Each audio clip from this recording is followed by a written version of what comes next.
Dan Saladino, and I'm here today at the invitation of the Food and Agriculture Organization of the United Nations, FAO, to discuss food loss and waste with an expert panel. Each year, about 14% of the world's food is lost before even reaching the market. This includes, for example, crops left unharvested on farms. It adds up to $400 billion worth of food annually. On top of this comes food waste, which includes surplus food that goes unsold in supermarkets, all the things that we buy that go uneaten. Combined, the environmental impact of all of this is huge. 8% of global greenhouse gas emissions are produced by food loss and waste. In our different countries, we are all feeling the impact of COVID-19, a pandemic that many argue is itself a wake-up call for us to transform and rebalance the way our food is produced and consumed. Also in September, the International Day of Awareness of Food Loss and Waste took place. So it seems like a good time to look at the scale of the problem right now, and importantly, some of the solutions that are already making a difference. Before I introduce our panel, let's have a quick look at a video produced by the FAO for the International Day of Awareness of Food Loss and Waste.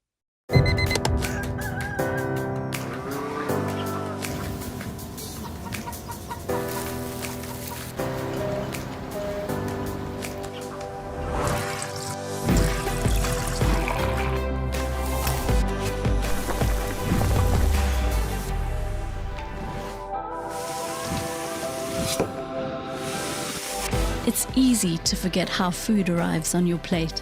And that makes it even easier to waste it. Let's end food loss and waste today. 29 September 2020. International Day of Awareness of Food Loss and Waste. Our lives and all of the food issues we are currently dealing with have, of course, been affected by the pandemic. So I'd like to introduce the panel with a question. Has COVID-19 helped or hindered the fight against food loss and waste? And I'll ask them to keep their answers short for this first question. Let me start with the FAO's chief economist, Máximo Torero. Máximo is a Peruvian economist who previously worked at the World Bank Group in Washington. Now, Máximo, what's your answer? COVID and food waste, helped or hindered? Oh, I think there are two steps. The first one is at the beginning of the pandemic. It increases waste because people accumulate too much food they were afraid of. And the problem we are foreseeing now because of the recession is that it will increase losses.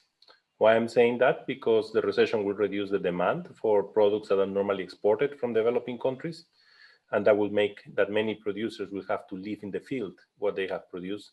And that could substantially increase the number of losses because it's cheaper for them to leave it in their trees, the fruits, for example, than to sell it in local markets. So that could create a significant problem.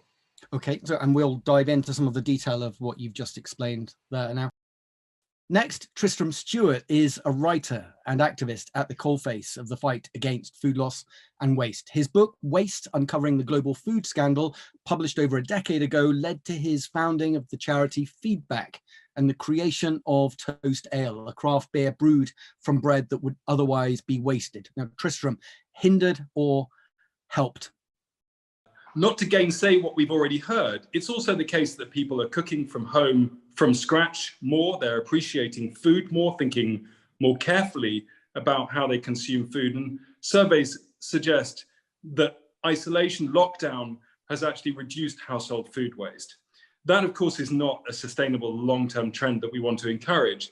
But I do think we need to build towards the kind of world that we want to see. And food waste, of course, is just one part of a massive problem, the disconnection of humans from the natural world and how much we depend on that natural world. And I think that the COVID pandemic has probably increased by a small amount the chances that we will undergo that global transformational social and economic change that we need to bring about if we're going to restore a more healthy relationship between us and the planet, and in particular with our food.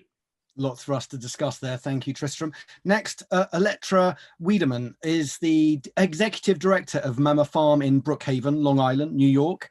Mama Farm is a 28-acre property using restorative agriculture to cultivate food products that come from heirloom seeds and heritage breeds. Elettra, your thoughts on the impact of COVID and on food loss and waste so far? I can only speak to what's happening in our community and local families that I know are CSA members of the farm. And I agree with Tristram. There's been such a embrace of food more than before the pandemic. I think people are cooking more, people are more aware of the waste they're producing, people are using their leftovers. One of the CSA members very proudly this week told me that they had leftover rice and turned it into rice pudding, something they would have never done before. So I don't know about a macro level overview, but I can tell you on a micro level, I think it's been a positive change for the moment. Let's stay with cooking, because let me introduce Massimo Bottura, one of the world's greatest chefs. His Osteria Francescana is a 3-star restaurant in Modena, Italy. And in 2016, with his wife, Laura Gilmore, he launched Food for Soul, a non-profit organization aimed at empowering communities to build healthier and fairer food systems. Massimo, how have you seen the impact of COVID on food loss and waste? For my example, you know, I was locked in my apartment and I was cooking every night, connected with the world, and try to teach and to bring some joy in the families. During the lockdown, I think we gave the most simple example of how not to waste in our home, because if you don't know, in our home is the place where we waste the most. So I think we need to give the example. You know, we are in a position that millions of people are watching us, and we have to be the example and give an opportunity to everyone to cook at home because of the pandemic, and to cook more at home as my grandmother or my mom was doing with me. I'm going to put you in the helped / optimistic camp, Massimo. But we'll hear more. I'm not sure I'm in the optimistic camp. You know, yeah. I think in the gastronomy there's a humanistic revolution since 2015, since the Universal Exposition, and is on. Let's just hear from our final panelist, Lucie Basch. Lucie is a French engineer and co-founder and president of Too Good To Go, a mobile app that connects food retailers and consumers with unsold items at the end of each day.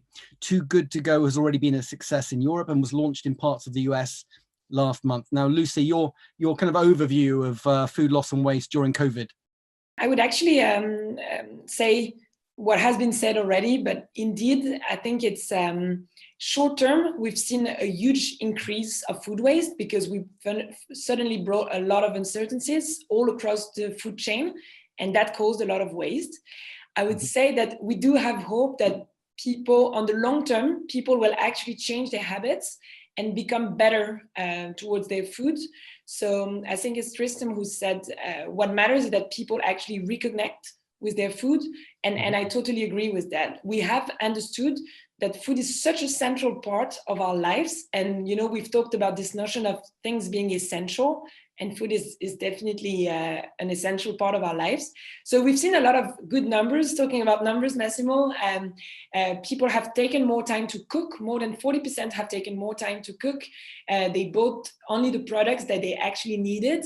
And, you know, they did their shopping list based on what they wanted to cook.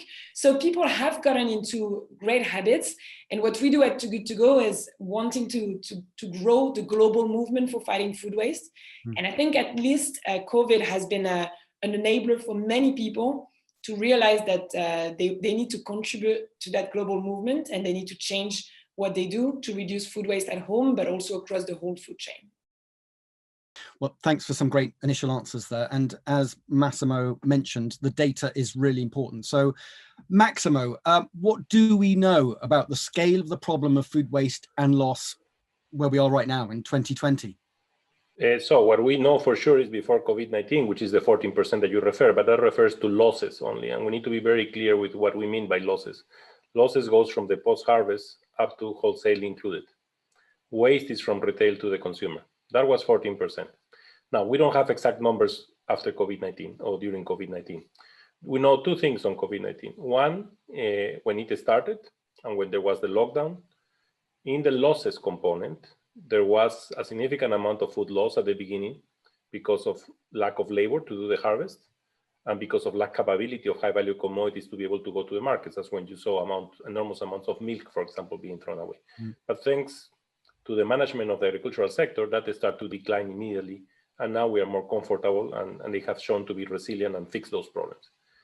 What I was mentioning before, and what I am concerned, is that if the developed world is going to have the recession that we are starting to face now, that means a decline of 4.8% of the global GDP growth and 7 or 8% of the developed countries' GDP growth.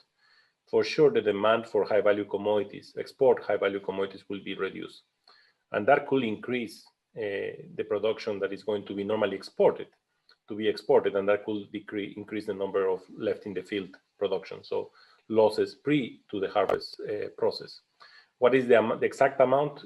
I don't have the number right now, but just if you assume that there is a decline of 1/3 or 1/4 of the level of exports, that could increase the 14% to 17 or 18%, which is what we are concerned about.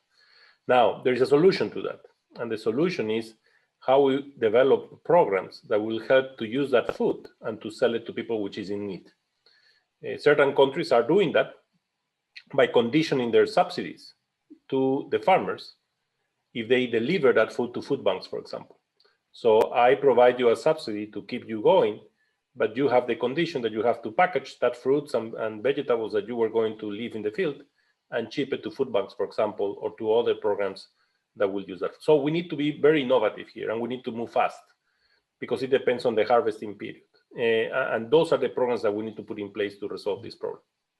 And Maximo, if we do end up looking at COVID as being a shock to the system, can you just paint a picture of the long-term trend? So in the last 20, 30 years, what has been happening to the amounts of food loss and waste? We've seen relatively more significant public information campaigns. This has become a bigger part of the political agenda. But if we were to take the last 2 or 3 decades, where are we traveling with food loss and waste? Look, the problem with food loss and waste, and I can talk about loss mostly because that's where we specialize, is that it varies country by country, region by region, and it varies commodity by commodity. Okay, so what we know today is that the major level of losses is in tubers, okay, and in fruits. That's where the losses are the biggest, 30% or more. Of course, in sub-Saharan Africa and in Asia, South Asia especially, the losses are also significantly higher than the 14%. The evolution over time is very difficult to identify, and I will explain you why, because people were using different definitions. That's why we had to come with this solid definition of what losses is, which is the FAO Food Loss Index. Because some people were talking about mixing losses and waste. Some people were talking about only pre-harvest, not including post-harvest. So it's very complex to get a long-term time series of a common definition today. Now, if today we are at 14%, okay, I don't see any reason why before it would have been less. On the contrary, I see some improvement, but not too effective improvement. Let me give you an example. One of the major activities in reduction of losses is the storage facilities, okay? So interventions on the storage. We just finished a huge review of all the storage interventions. And the effectiveness of them, the variance or the variability of the effectiveness is huge. So you have few interventions that were really cost effective and they really reduce losses. A lot of them didn't create the effect that you were expecting to do. Story is very simple. Plastic bags, hermetic plastic bags. We know it's a good way to store grain, maize. But if the farmers don't have the capacity to dry the maize to the levels they are supposed to dry, the plastic bag, the only thing will do is will increase the level of aflatoxins, for example, which are cancerogenous. So again, if we don't bring the package of interventions that are needed, capacity building plus the plastic bags and drying technologies, then we don't have an effect. So, and also the other very simple story is that if the market doesn't give the proper incentive, then the farmer won't do it. Because if I am a farmer and I invest the little money I have to dry my grain so it's aflatoxin free, and I go to the market and the market doesn't pay me nothing different to what it pays to a farmer that brings the grain with aflatoxins, then why I will do it? So the story is very, very complex, and we need a lot to do there. Thank you for now, Maximo. Massimo, just to go to look at a different part of this problem, and this is the cultural dimension in a way, because I watched you during lockdown in Italy as you took to Instagram to inspire people to cook, and it was wonderful to watch. And I'm just wondering what I mean, we just heard there from Maximo in terms of the logistics and the supply chain issues, but there's a cultural dimension to this problem as well. First of all, I have to say that the only two countries they passed the law against food waste during the after the Universal Exposition in Milan was Italy and France, inspired for what we were doing, you know, and at the refectorio in Milan. Second, in Brazil, the day after, we opened the refectorio in Rio. In Brazil, they waste 50% of fruit and vegetables they produce because it's more expensive to burn it than distribute to people. Every day, in front of our refectorio, you mean so it's cheaper to burn it than distribute to people on the street. Because what they want Coke, sodas, and fried stuff, not to feel poor. Instead of eating a great brown bananas, instead of having, you know, so this is what I mean, a cultural example. When I was there, the only thing they were, you know, unloaded from the truck was like tomato and bananas. And I've seen all these people cleaning bananas every day, cleaning bananas. And I said at one point, I said, what are you doing? Why are you killing bananas? I said, I don't know, we have bananas. So I said, listen, let's transform, because this is a very important thing, transform the ingredient into something special. And I asked someone to transform a banana into a sorbet. They put 50% of sugar in a brown bananas that already had a lot of sugar in them. So when I tasted, I didn't taste anything except sugar. So I said, listen, we have to move on from this and try a cultural exercise. Try to lower the percentage of sugar, arrive at 30, and then 10, and then 0. And once they understood that the pasta has to be cooked in the boiling water, or a sorbet with the brown banana has to be prepared with 0% of sugar for your health and your palate, they understood this. And they use that as an example to transform all the fruit and vegetables that every day we unload for the refectorio into amazing, delicious meal that also, they're not just beautiful, but also healthy. Once you reach there, the top, you have to give back to people and use all together, use our knowledge to even acculturate the volunteers. There are thousands of volunteers. Think just in Paris, we have 4,000 people as volunteers waiting. There's a waiting list in volunteers at the refectorio in La Madeleine. You know, it's crazy, but it's like that. Every day we were serving between 3,800 and 5,000 meals a day, just in Paris, La Madeleine. And all that was able because of the volunteers. So once you give the example, we can really change the world. It strikes me every time I hear you talk on this subject, Massimo, that what we need more of is common sense and imagination, as well as a cultural change. But let me just turn to a couple of the panelists, because I think the way in which they got into this issue reveals something of the problem as well. Lucie, before we get on to your current work and the app, your previous career involved working for a multinational, but I'm just wondering, did that give you an insight into a side of the problem of food waste and loss that most consumers don't have? We all see food waste in our daily lives. I mean, if you pay attention, it's always, when you go to a restaurant, the number of people who leave food in their plate is pretty crazy to me. So I've always been, and yes, people throwing away bananas just because they have a couple of dark mark on it. It just makes no sense. And you're like, wow, that's probably the best part of the banana. So why would you throw it away? So I think we all see it in our daily lives. But yeah, when I started my career in the food industry, and I was actually in the food factories, working with the workers on the production line, that's really where I realized that food waste is industrialized in our food system. So it's really part of the way of producing food to throw away part of it. And I just thought that was completely insane, you know, and my job was actually I was a continuous improvement manager, which means you need to make sure that you can produce faster and cheaper. And if that's going to end up producing more food waste, that's okay, as long as the marginal cost of each product go lower. So I would end up doing fantastic, successful projects that would just end up to more food being thrown away. And this was just completely against my own personal values. And I was like, this is so old-fashioned. It's so much the old way of producing food today. We need to put more sense into food and into the way we do things today.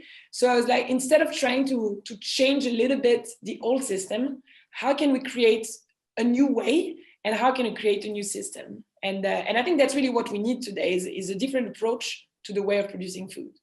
And also that, I think that raises something which we might get onto in a moment, which is the economic levers that can be pulled and pushed towards making food waste and loss make no sense. Because as you say, there can be these perverse incentives to create food waste. But let's go to another part of the supply chain, in fact, at the very beginning. So Elettra, becoming a farmer, how did that change? I mean, getting involved in actually producing food yourself, how did that create a kind of a shift in your thinking, in your awareness about food waste and loss? Well, I have to say that as a farmer, we compost on our farm. We use regenerative techniques to remediate the soil. And so the food waste that we produce, or sometimes our CSA members produce, end up in our compost pile, and those compost piles get pushed over the fields to create the, crops for the following year. So I know that compost from the perspective of food waste is invaluable to our system as a farm. But as a mother and as just a citizen of the world, I know that I struggle to keep my food waste to a minimum. I find that there is a lot of technical innovation across the whole chain of events, getting your food to be food waste to like a compost pile that would be great to take place. For example, even just how freezers are designed. I use about 30% of my freezer space, and the rest of it is packed full of frozen food that I'm going to take to my compost pile. I wish they were designed differently, so that could be a great place to store compost and take it to a farm or a farmer's market where I could, leave my compost behind. So I don't really know how to answer your question, except to say that as a farmer, we try to minimize our food loss, and we try to use our food waste to our advantage. And it's been an invaluable part of our operation in making the soil healthy.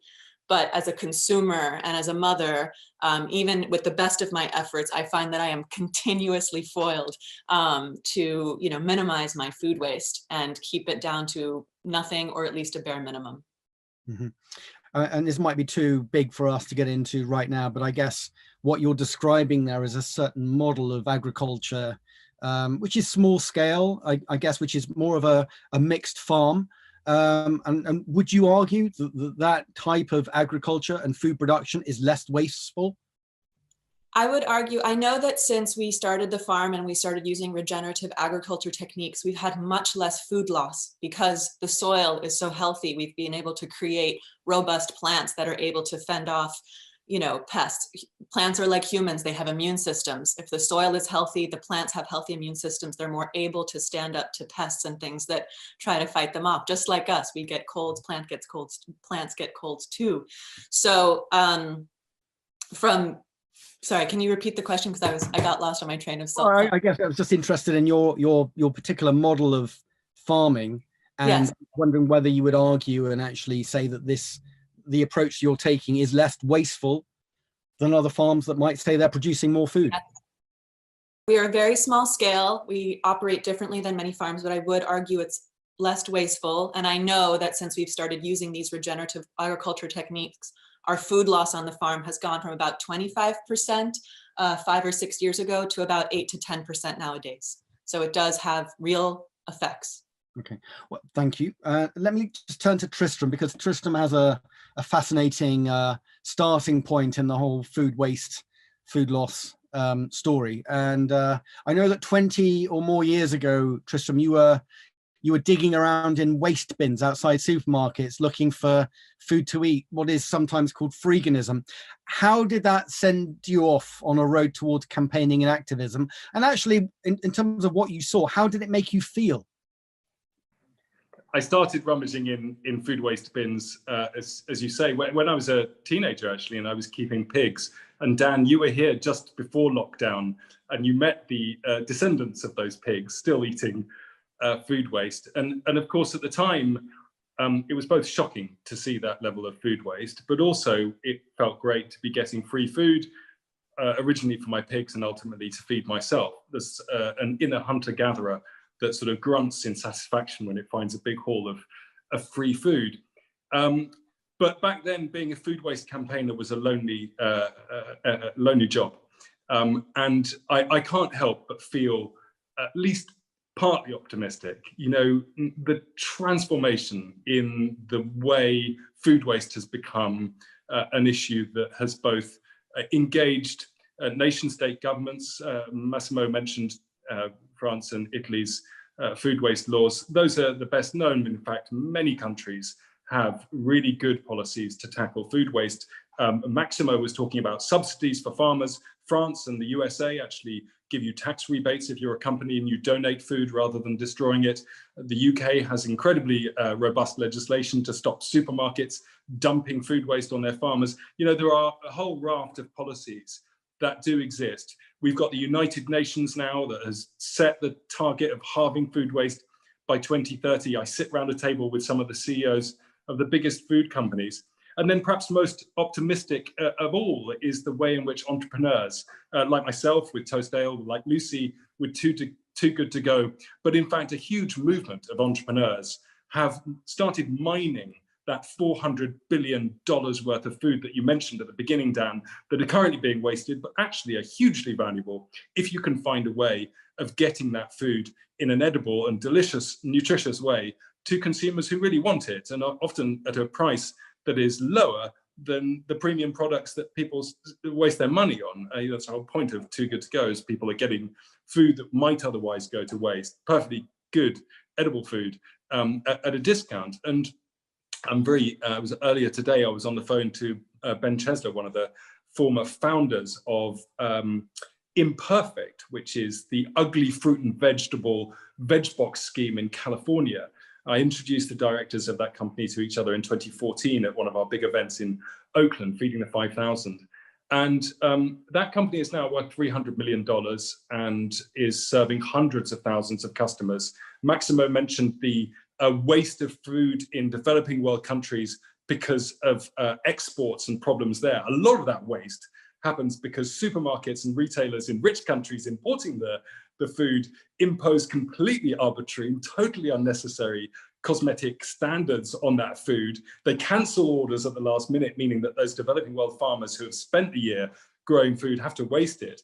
That retailers like Imperfect are disrupting that and saying, well, actually, if it's fit for consumption, we don't care what it looks like. We will find customers who care about how their food is being grown. They care about whether the soil that Elettra was talking about is in good health. They care about the people, and essentially they care about the food system as something that is part of the organic process of planet Earth, on which we completely depend. And that is the really exciting thing, is when people co-create a food system that, as Lucie was saying, is the new way. Let's leave behind, extract value, defecate cash into the coffers of shareholders. Let's look after planet Earth. And eating food together and looking after each other and the natural world is a very sustainable way of doing that. Tristram, I mean, all the trajectory you're describing seems to be going in the right direction, with a lot of grassroots activism, a lot of good policies being implemented by governments. Why do you think the rest of 2020 and into 2021 is going to be something of a crunch point when it comes to reducing food loss and waste in the future? Well, I think it's important to look at food waste in the wider context of the environmental calamity. And the big opportunity right now, of course, is that we have COP next year, the delayed COP, and nation states will be setting what they're called the NDCs. These are the binding targets that nation states put in place to reduce their carbon emissions. Food is the single biggest source of carbon dioxide emissions, as well as all the other environmental impacts. And food waste, of course, is that most irrational part of the impact of food production, the fact that we waste a third of it. So what we're saying is that food waste should be part of nation states' NDCs. We should be setting binding nation state targets to reduce our food waste, calculate what that means in terms of carbon dioxide emissions reductions, and that needs to be part of a whole systems approach. What do we do with the land that we save by not wasting the food that could have been grown on that food in the first place? Well, do we grow more plant-based food? Do we afforest it? You know, this is the kind of systems thinking that food waste needs to be one part of. And indeed, next year we have the Food Summit, which is a major opportunity for nation-state governments, the United Nations institutions, and of course, anyone engaged in food to really set the agenda. Food waste needs to be an integral part of saving planet Earth. That's the project. Maximo, we are looking at a future in which governments are going to be stretched, dealing with the aftermath of COVID. There are going to be recessions and a global one unfolding. And obviously from the conversation so far, this is an extremely complex issue. If you were in a position where governments were listening, should they focus on the beginnings of the food supply chain, or should they be focusing on us, the consumers? On both, clearly. Because they have different impacts. No? If I focus on the beginning of the production chain, what we call upstream, basically there I am having an effect, which is I will have more food available to people because there will be more food going into the markets, given that farmers will lose less. And that will also save my natural resources, water, soils, energy, which is central. If I focus at the end on the weight side, on the consumer side, the waste side, there I'm going to reduce a lot emissions, because these are the products that already went not only through the production side, but also went through the transportation and the processing and so on. So they have accumulated a significant amount of emissions, which if I waste that food, I am losing that investment of our earth to be able to have that produce in our hands. So I think clearly people normally say that for developed countries, you should focus on waste. For developing countries, you should focus on losses. I think it's wrong. I think we should focus on both at the same time, because we need to change behavior for the consumer side substantially, and that's something that we can start working with kids and with youth. But also we need to improve the way we produce things. And today we don't have time to lose nothing.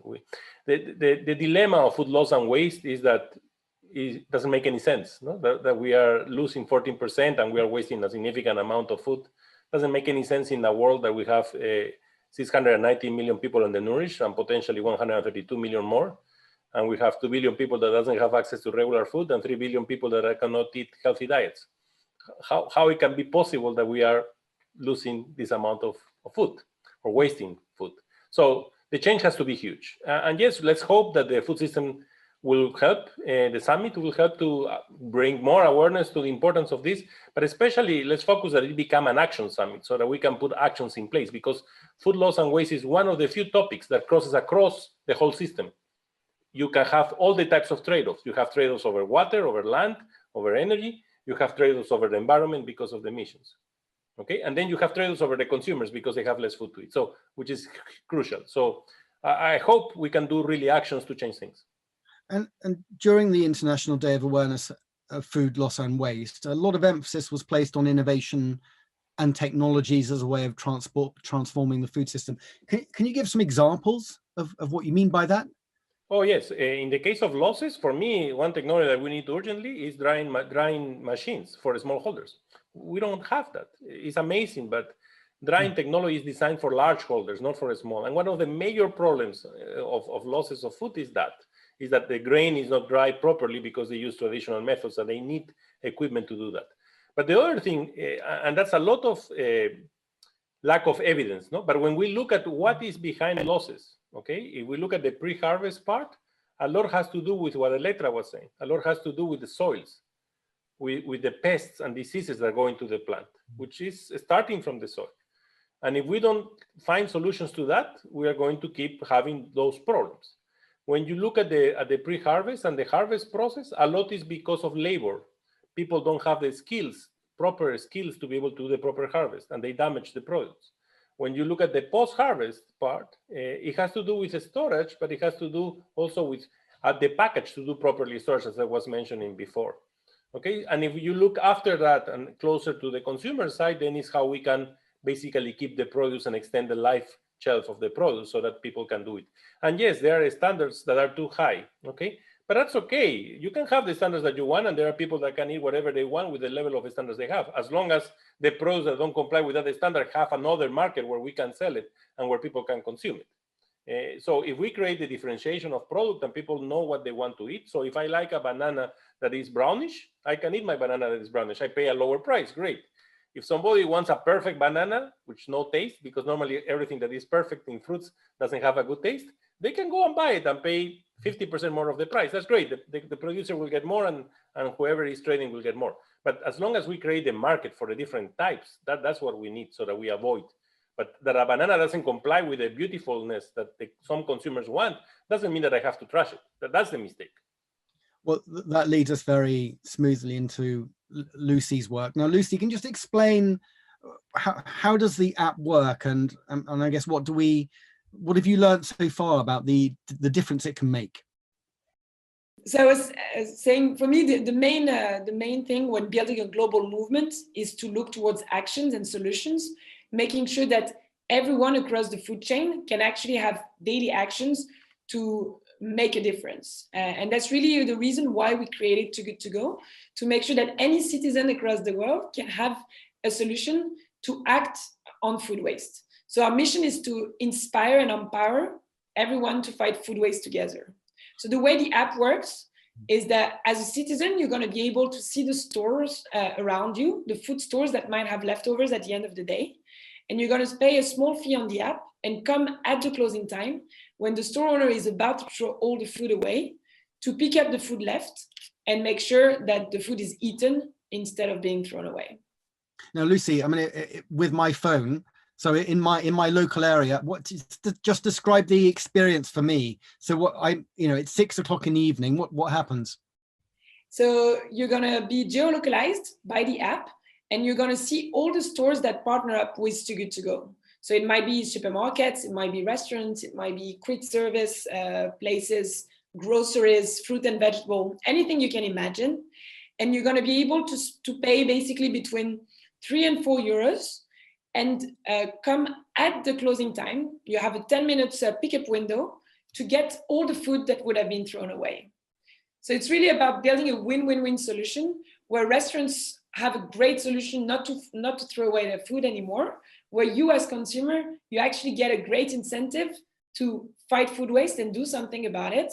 And together we saved more than 45 million meals across 15 countries now in Europe and soon in the US. And that starts to make a real difference as being our direct impact. Once the people actually pick up their first surprise bag, then it's about getting this click in their head that is going to be able to get them to change their habit longer term, to really start living more, adding more sense to the way they deal with food every day. Massimo, can I get your reaction to that kind of scenario? And I guess how that might fit into a post-COVID restaurant world? I was thinking about what Lucie she was saying just now. And I think the restaurant are not the places where you waste food, because if you are a good entrepreneur, you know that food waste is going to cost a lot of money. And especially for a restaurant like mine, of course, it's not a normal restaurant, but we are 103 people working for serving 36 covers. And you know, we need a lot of food to feed these guys. And so everything we have as waste to create those kind of meals goes to the prep kitchen. The prep kitchen, you have people from all over the world. They cook every day the food for our staff meal. And at the end of the day, we have zero food waste. This is a very ethic practice that we brought to the refectorio, and we just explain to people what to do with the food, and look at the food that is not waste, it's surplus, because talking about food waste is different, you know, and surplus food, you can really make the difference. But the things that we really need to do is keep talking, each one with our solution. Get exposed, come out of the kitchen, come out of, and get exposed to the world, and all together, with each one of us with our own solution. Once we are all together, all focus on that, we really can do something very important, you know, especially when we have the time and we have the personality to speak with the people that are guiding us, the politics, you know. Elettra, you wanted to come in there? I just wanted to say that, you know, Lucie's app does an incredible job of aligning incentives. Chefs like Massimo are incentivized to reduce their food waste because it makes sense for their financial operation. They're buying the food and they want to use it maximally. And I think the thing that needs to happen for citizens to really take action is for these incentives to be aligned in the home. One of my favorite books that I read while I was in grad school studying these problems was a very short book, about 1/4 of an inch thick, called Comfort, Cleanliness, and Convenience by Elizabeth Shove. And it's all about explaining that technologies really only take hold in the marketplace when those 3 things are met. It's considered to be clean, it's considered to be comfortable, and it's convenient to use. And I would argue right now, as the food waste chain from a citizen's perspective is set up, food waste is none of those things. It's not considered clean, especially if you live in an apartment. I can tell you the first time I tried to create food waste into compost, I had little flies all over the place. I had a big learning curve with that. It is not at all convenient to deal with, and it is not at all comfortable to live with. So I think that there's a lot of opportunity from an innovation point of view to help citizens to make the right choice, because I know so many people, mothers like me, who really want to make the right choice, but they honestly can't be bothered, especially in the context of a pandemic and having less childcare and all that stuff. If food waste becomes your, you know, 2nd, 3rd, or 4th child, it's impossible to deal with. So I really wanted to say, you know, that I think that there's a lot of room for innovation, and I know it can happen. It's small, easy little tweaks that can be made, but that really will make a huge difference in the fight on food waste. We were talking before about a dry machine to dry in the proper way grains, but when we went in Africa and we were thinking about open a refectorio there, the problem was not, you know, the food and food waste, but the way we had to preserve the food and distribute to the villages. If actually brute economics is the, you know, that's the main issue here in terms of the price of food, the economics of food, the trade in food as well, rather than just our behavior and our de-skilling and our education. Tristram, do you want to pick up on that? Because it just strikes me so much of what Massimo was describing is about the economics, the price of food, rather than our inability to deal with it. So the main problem of using pricing as your principal lever for eliminating food waste is, of course, it will disproportionately affect the people least able to pay. So whilst I do think that, of course, price has a role to play, I think you need to be really careful about designing policies that increase the price of food. They're not going to be very popular, for one. And I also have seen sufficient evidence that the price is not the only thing people respond to.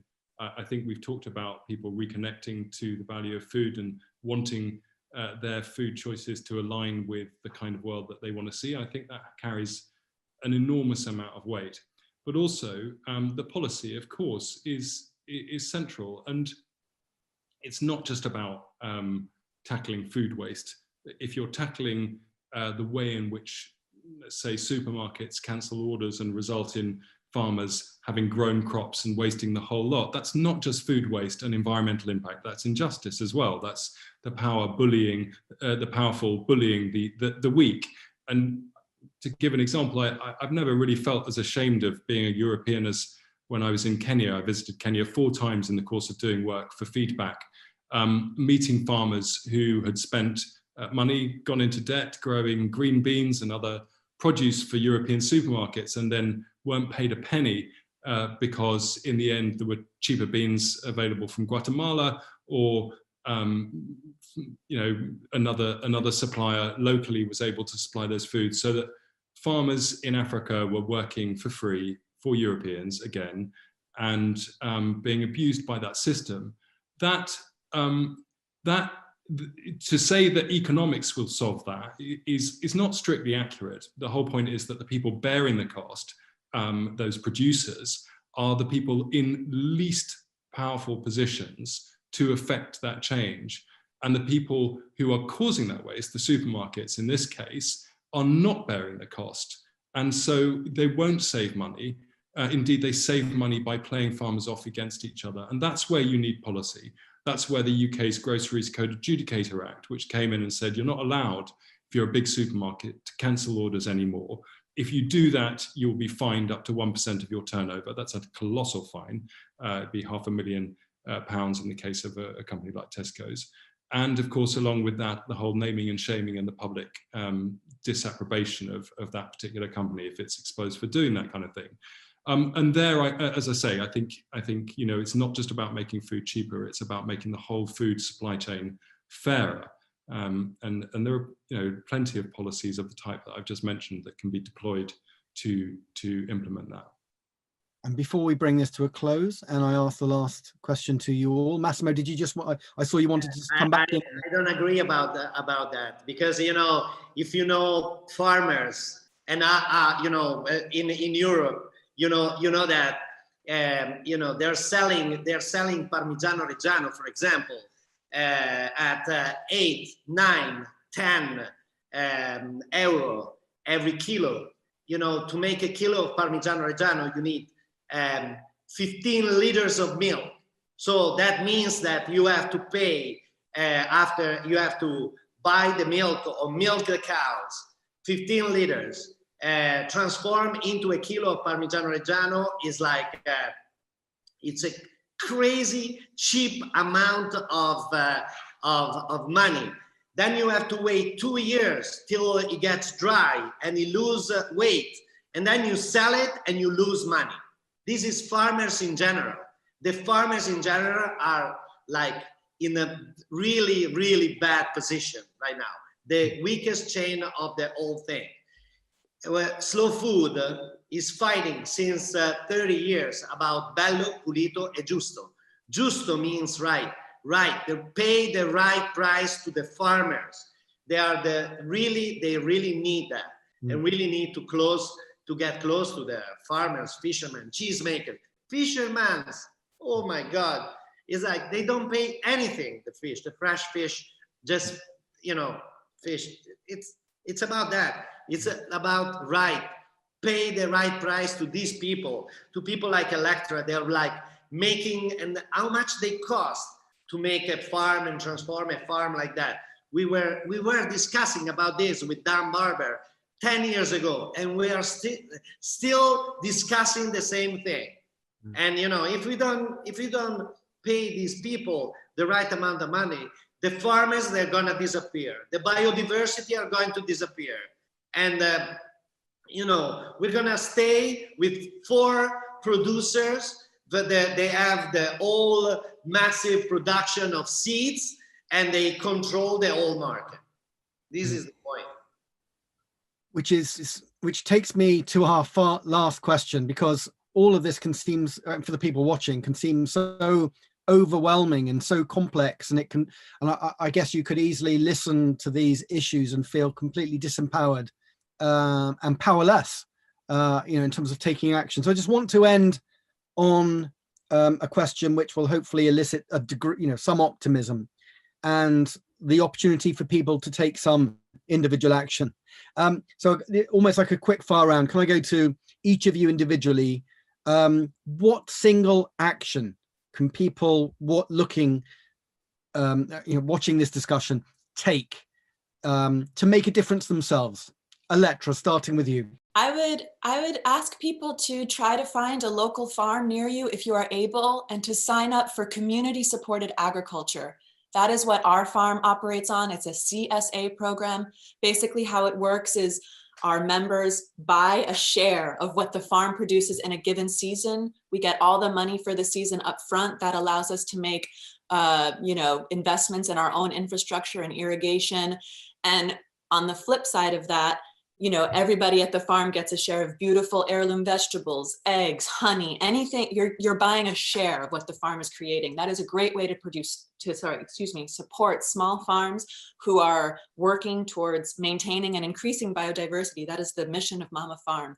And on the flip side of that, if there are any farmers listening to that who are interested or already doing CSA, I would ask them to think about their CSA program from the perspective of their clients and offer recipes, ideas for how to cook things, because sometimes people complain that they get CSA shares from their farmers and they have no idea what to cook. They have no idea how to use it. And so that ends up making food waste because people don't know what they're working with. And so also at Mama Farm, a big thing that we do is every single week with our CSA share, we offer a letter to all the members explaining what everything is and how to cook it. And that has had a huge positive reaction from our members.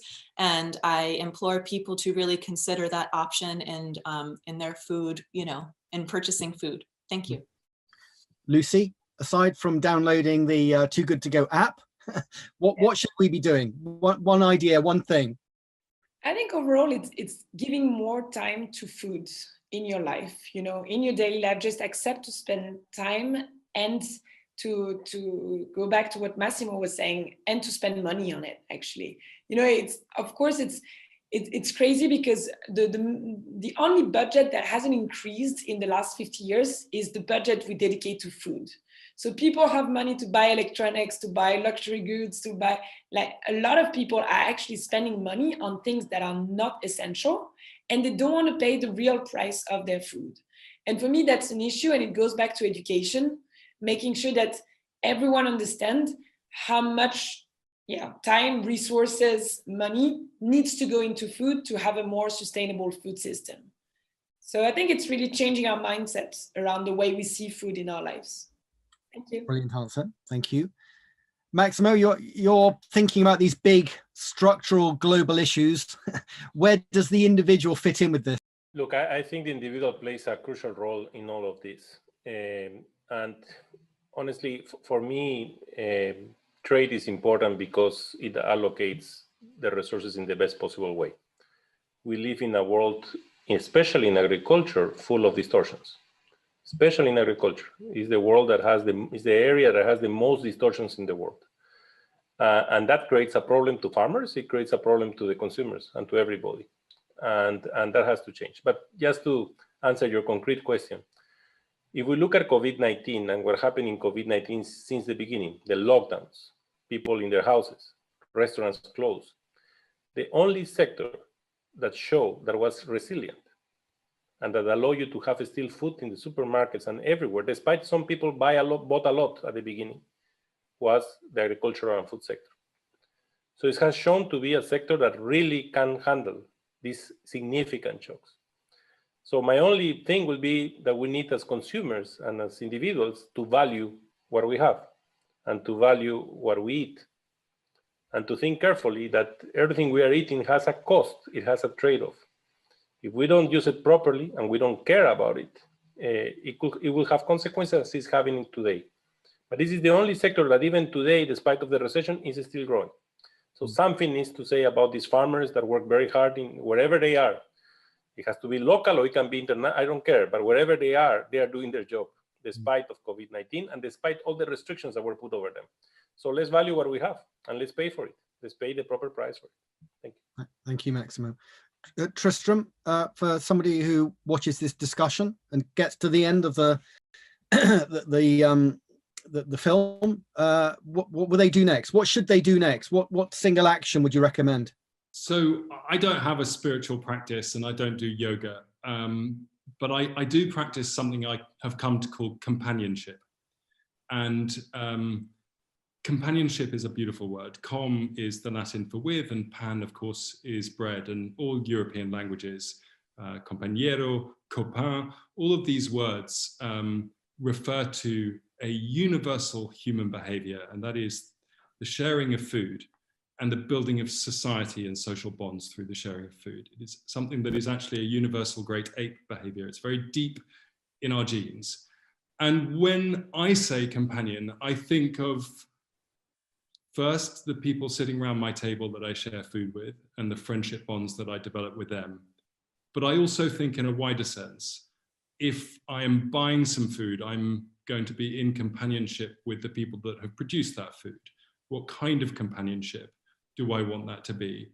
I think of the nearly 1 billion people in the world who don't have enough food to eat. How can I act? How can I vote? How can I buy? How can I not waste in a way that considers my companionship with those human beings? And of course, most importantly and fundamentally, our companionship with the natural world.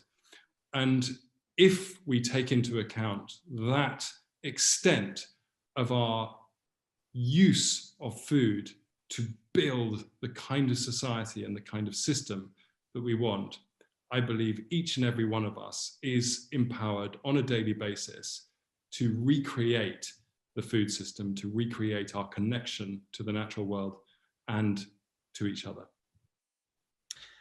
And Massimo, the last rousing word in terms of action after watching this. I love what Tristan said about sharing a meal around the table. We have seen so many miracles in the refectorio all over the world, where people, they didn't know each other, migrants, refugees, homeless, they were sharing a meal around the table, and it was like, whoa.